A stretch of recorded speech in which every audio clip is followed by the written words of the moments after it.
Tampa again and your emotions. I know you saw them not too long ago, but you haven't seen them during the season. Yeah, I think we're excited for the challenge. Obviously, it was a hard-fought series last year and came up short. And I would say feeling amongst the team is always the hardest off season that we were part of. Just how close we were to accomplishing our goals. So we're excited to have another opportunity at them. We know how good of a team they are.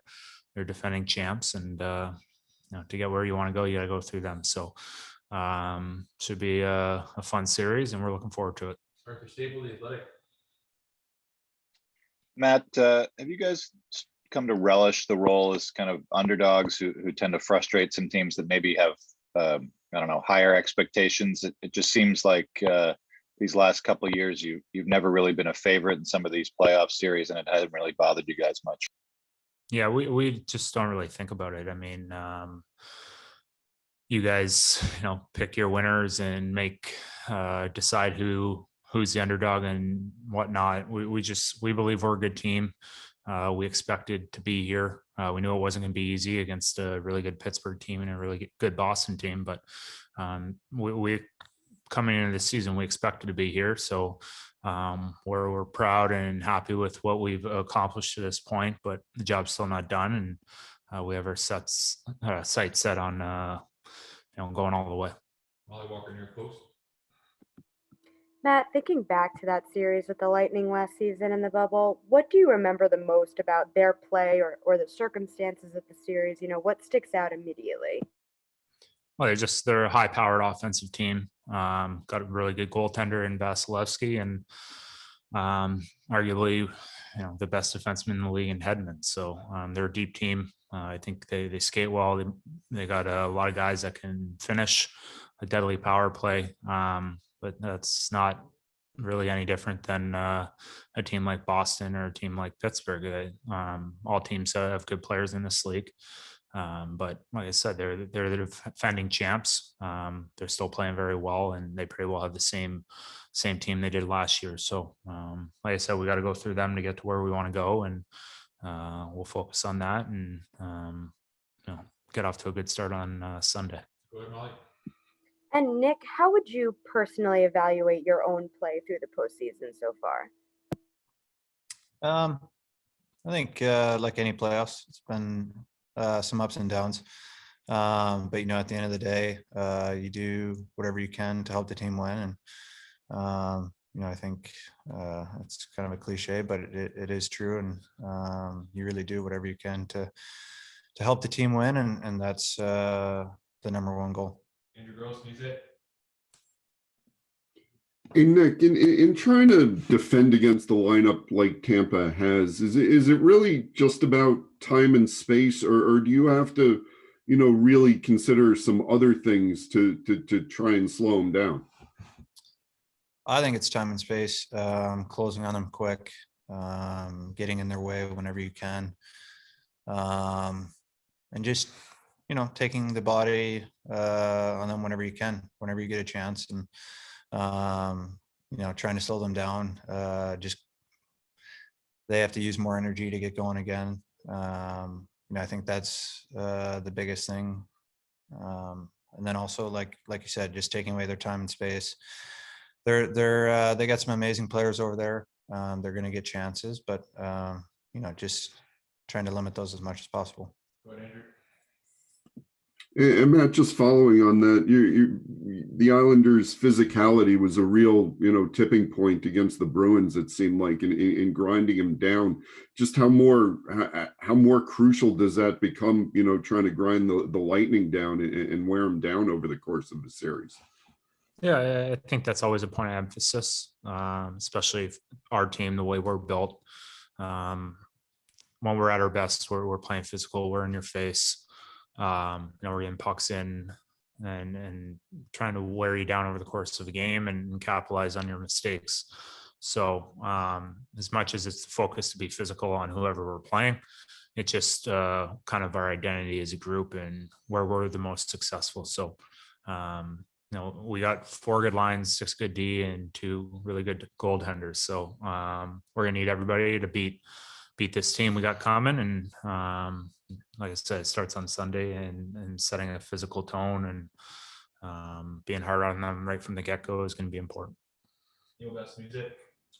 This is for Matt. Boomer and Gunner were talking on the radio this morning about the awkwardness of the wedding being the same time as Game 4. I assume you're going to show up for Game 4, but is it kind of on a personal level awkward, the timing of how this worked out? Not really.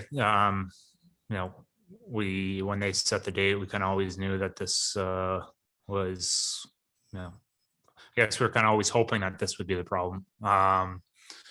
Obviously it'd be nice to be there to celebrate Darcy and Gunner's marriage, but I think the whole family understands that the Islanders are chasing something special right now. And I'd imagine most of them will be tuning in at some point throughout the night to check the game score. So they'll still have a great night, and obviously really happy for them and what they're about to experience in their young lives. And at the same time, extremely focused on what we got going on here, and this is what we play all year for. So we're excited to continue this journey. Steve Wino, AP. Hey, Matt, when Bruce Cassidy said you guys were the New York Saints, and then all of a sudden you're hearing fans chant that the other night, what do you make of all this? I mean, it's just come out of nowhere that all of a sudden Saints has become almost an unofficial nickname for you guys.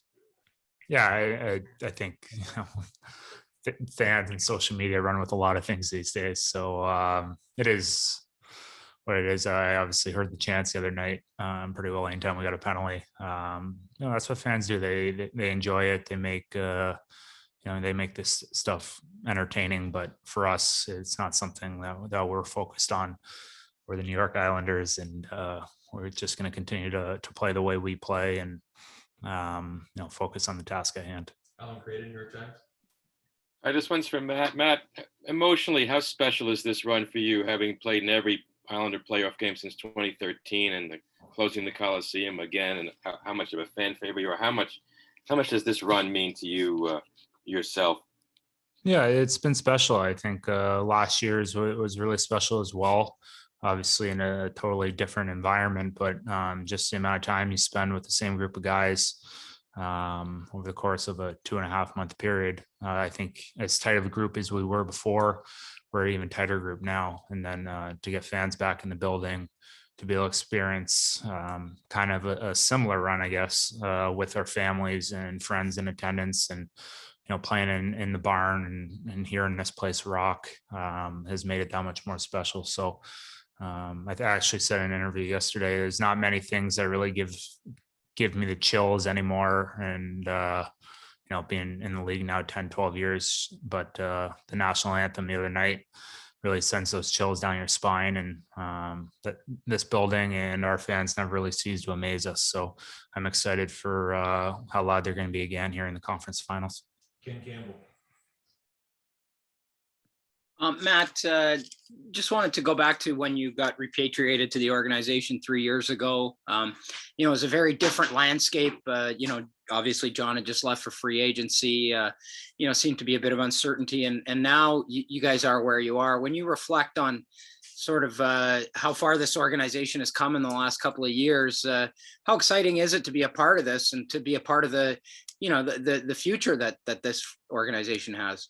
Yeah, it's exciting. I think I consider Long Island home, and there's not many players that get a second crack at coming back to the organization that they started on. So I think even when John left, the mindset or the opinion from Lou and Trotzy is that we're still going to be a good team, and I think we've proven that over the last 3 years. We have a veteran group, and then we have some young guys that have come up and made a huge impact as well. So it's been a hell of a journey, and hopefully we can continue this journey on. And like I said, winning a Stanley Cup with this group of guys would be extremely special for all of us. Go ahead, Ken.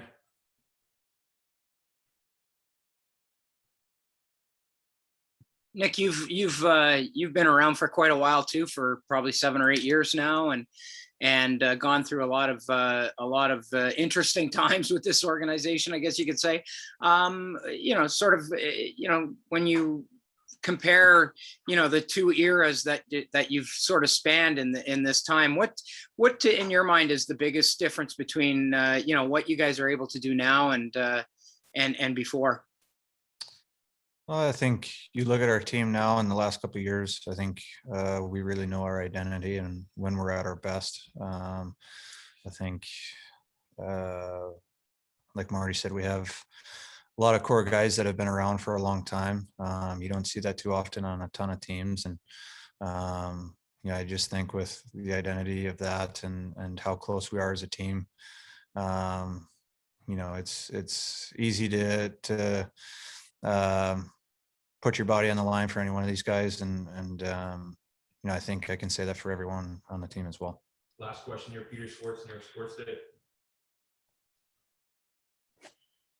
Hey, Matt. Obviously, there are teams that get to this point that don't get back. And you're at this point now 2 years in a row. And I know you still have some unfinished business. But what does it say about this group and this organization that, as heartbreaking as it was to see last season end where it did, to get back to the same point and have a chance to do this again?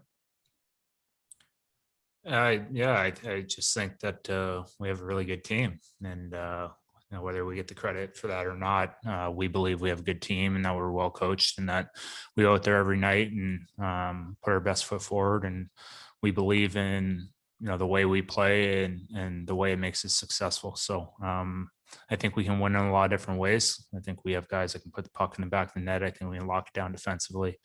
And then obviously when things do break down, we have two really good goaltenders back there that can kind of save the day. So like I said earlier, I think coming into the season, we expected to be back here. It doesn't always work out that way because there's a lot of good teams in this league, but as much as everyone has made us underdogs and thought maybe last year was fluky in our minds, like I said, we always thought from the beginning that we were going to have another shot at this. And now with 4 teams left, our job is to go out there and finish the job. And like I said, our goal is to win a Stanley Cup, and anything short of that is going to be disappointing.